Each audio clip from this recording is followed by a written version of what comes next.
রাসূল সাল্লাল্লাহু আলাইহি ওয়াসাল্লাম জিজ্ঞেস করলেন, তোমরা কি কেউ বলতে পারবা বৃক্ষরাজির মধ্যে একটা বৃক্ষ আছে, মানে গাছের মধ্যে একটা গাছ আছে যেই গাছের কখনো পাতা ঝরে না, ওই গাছের পাতা কখনো ঝরে না। এর দৃষ্টান্ত হচ্ছে মুসলিমের দৃষ্টান্তের মতো। বলতো ফাহাদ্দিসুনি মা হিয়া, বলতো ওই গাছটা কি, কে বলতে পারো? আপনারা তো সব একেবারে পেরে গেছেন।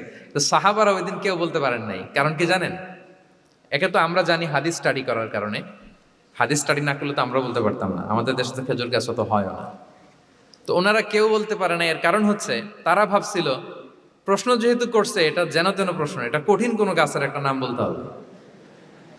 তো বাড়ির পাশে যে খেজুর গাছ, মদিনার অলিতে গলিতে যে খেজুর গাছ ভর্তি, এই দিকে আর ওনাদের অ্যাটেনশন যায় না। ওনারা চলে গেছে মরুভূমিতে, ইয়ামানে, তারপর একেবারে ডেজার্টের মাঝখানে কি কি ক্যাকটাস, গুলমলতা, কি কি গাছ আছে ওগুলো আওড়াচ্ছে মনে মনে।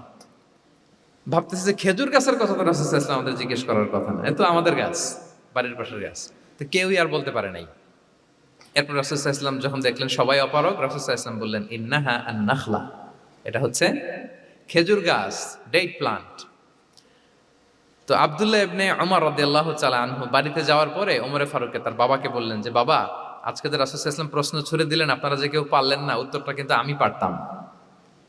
তো ওমরে ফারুক বললেন, বলো কি, তুমি পারতা? তো বললা না কেন? তুমি আজকে উত্তর দিতে পারলে তো রাসূলের সামনে আমার বুকটা এত বড় হয়ে যেত। মানে লাল উট পেলে আরবরা যেই খুশি, আমি এর চেয়ে বেশি খুশি হতাম।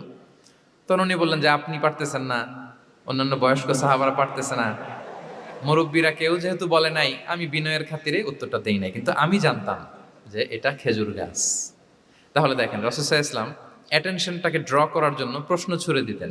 আপনারা তো মানে